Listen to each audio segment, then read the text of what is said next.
mistakes we had in the second half there, we had a bit more, you know, intelligence about it. We could have actually scored in the second half as well. And there's a pitch invasion of, I think it's one of the kids who all 3'5" of him. But Graham Potter is applauding, and he's in the middle of the Matthew Harding. Oh, he's punching it. It's a little bit of a little touch of the Klops there from Graham Potter, but a broad grin. I mean, a word for the gaffer, Pat, Joe. I mean, he's not been super animated. This is new territory for him. He's not been in the Champions League knockouts before. You want to be controlled all the time because it shows a control to your players.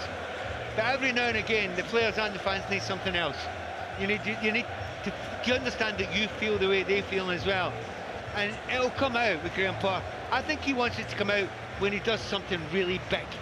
And I think that for him, beating Dortmund in the knockouts of the Champions League. Getting further in the Champions League than anyone expected us to get. So we've done that now. We're improving slowly but surely as a team. All the statistics have been quite harsh against us. You know, lack of goals scored, and also the fact that, you know, we're not getting the points. But I've been seeing bits of improvement throughout. And today, once again, one of our better performances for a while.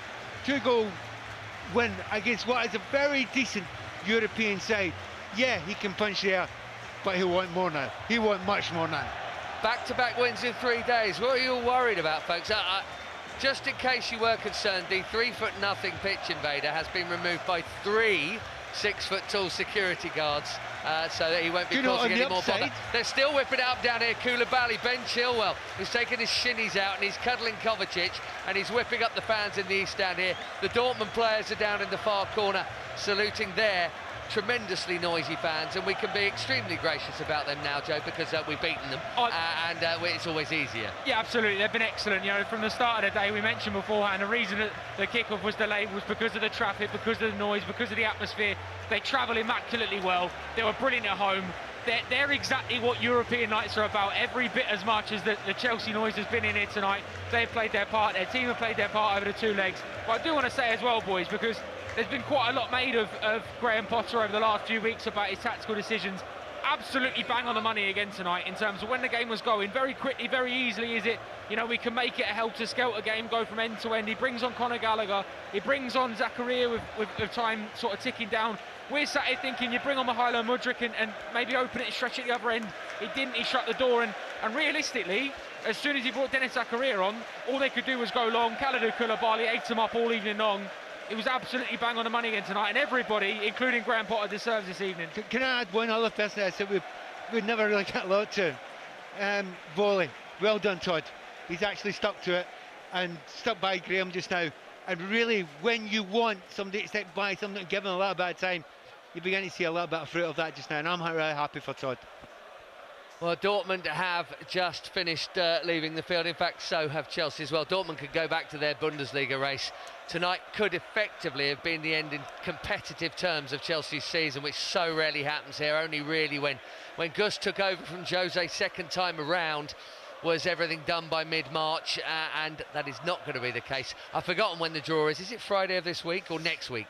Whatever it is, Friday of next week. 18th, 19th of April. I know that's Chelsea and Benfica through at a canter tonight, so we could have the João Felix, Enzo Fernandez derby. Although, actually, I don't think we really want Benfica. Anyway, it doesn't matter who we want. But there's so many good things about tonight. Koulibaly again, Cucurella on the left of that 3. Lots of good things. And one of the better performances, I think, of Kai Havertz, who you've always been championing, Pat.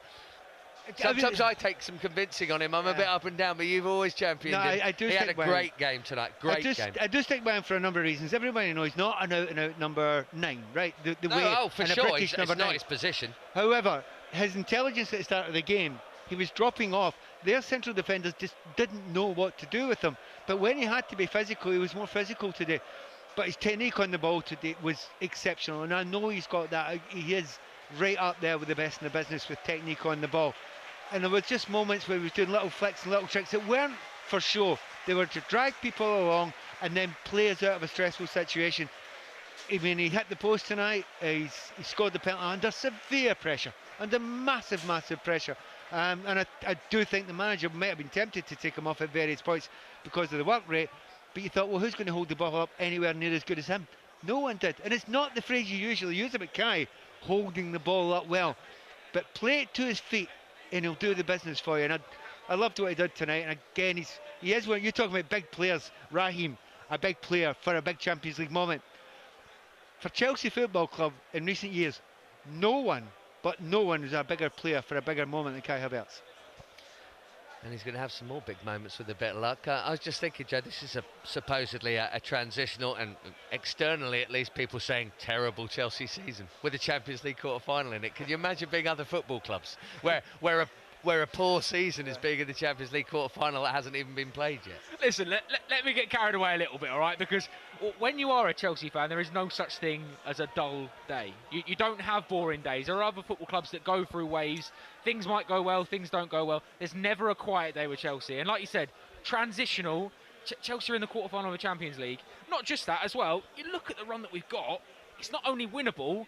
All of a sudden, when we do play the quarter-final, we could be on, dare I say it, a purple patch where all of a sudden things get very, very real. Things look very, very different. And then this is a football club that you never write off. You know, this is a football club you never write off. And there will be teams and there will be people having conversations going, they're not going to do it again, are they? Well, I tell you what, all of a sudden people are saying they're not going to do it again because people inside Stamford Bridge that are leaving tonight are going, we might do it again, you know.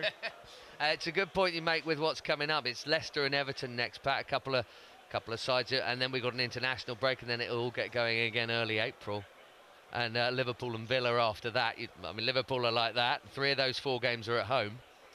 Yeah, and because of those, a lot of the players are getting used to playing at Stamford Bridge. You know what I mean? Koulibaly's looking at that. I'd say that's my favourite game that he's played for Chelsea so far. I know he's scored goals for us before, but he was dominant today. And without Thiago Silva, remember we didn't have Thiago Silva. He's probably been our most important player this season. Without Thiago Silva today, we needed people to step up. He stepped up. He was right in the centre of that defence. He won everything. It was about 60 minutes off gone, and I thought they should bring Haller on. Oh, he's been on. And he's not kicked a ball or won a header or done anything, so they took him off. It was, I mean, ably abetted, obviously, by you've got Fofana on the right, who was quiet but totally effective, and of course Cucurella. I mean, we know that he's got a bit of stick over.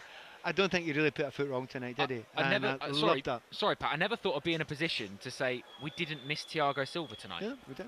No, that is not a sentence that has ever come out of any of our mouths before now. It really isn't. But Koulibaly in his press conference at the beginning said it would take him months.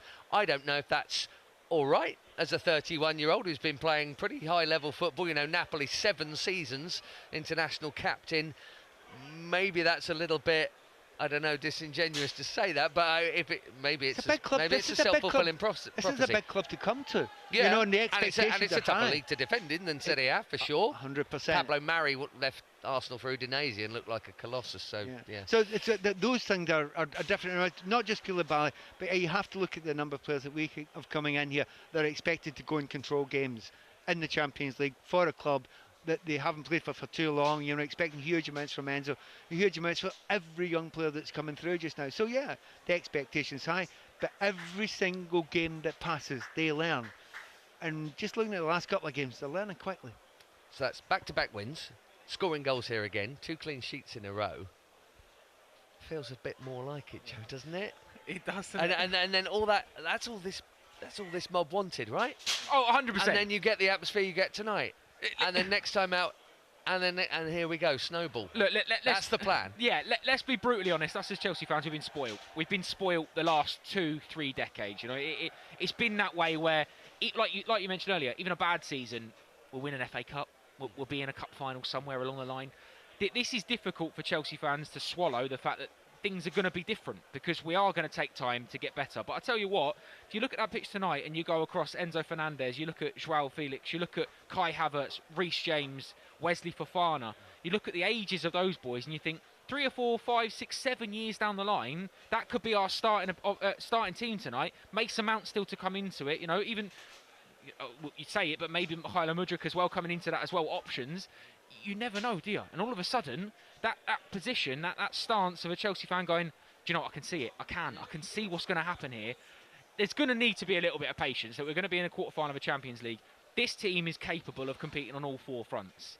And you'd imagine that next season, the season after, We will be, depending on what cup competitions we're in. That's going to be the long-term vision. But also, the ownership that are going to be sat here tonight watching that, my word, this is what you're involved in, you know? Yeah, well, we obviously, every game you get shots, Pat, of Todd Boehly, and obviously they've been picking him out more so recently because it's going, oh, your team's not going very well, Todd. But, you know, tonight he's experienced that. He'll go, oh, okay, yeah, I want more of that.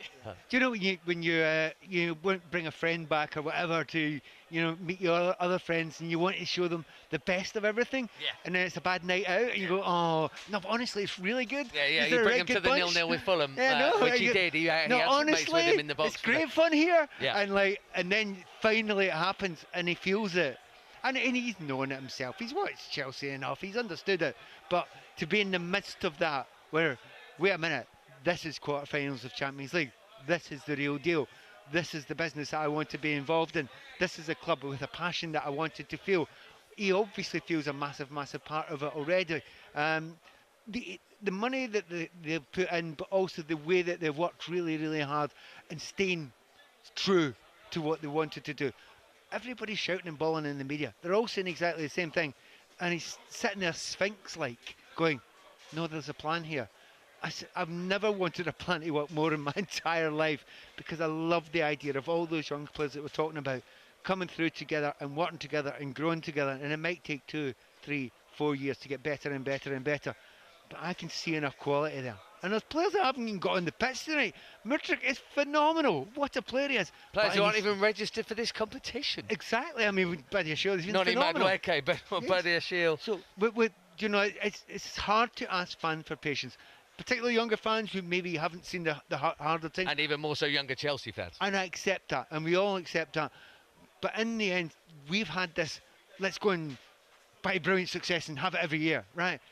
We might not be able to do that quite as easily, because there's a lot of other teams that can do it just as well as us, maybe even better. Maybe it's time to rebuild something from a deeper perspective, and if you can do that, the chances are it will last longer. Have a look at the teams that have won the league in the last few years in the Premier League, and see how long the managers have been there, and it gives you a wee idea where success comes from. It's been a wonderful night here. Thanks for your company. Just a little reminder of things upcoming on the Fifth Stand app. In the coming days, we've got Potter's press conference ahead of the meeting with Leicester at the weekend, and Matchday Live, all yours on Saturday from 2 o'clock. Another Saturday 3 o'clock game. How about that? When you're at Chelsea Football Club, folks, you're never too far from a trophy, and we're a little bit closer tonight. Quarter-finals of the Champions League. It's been a cracker here. That's much more like it. Goodbye from us all.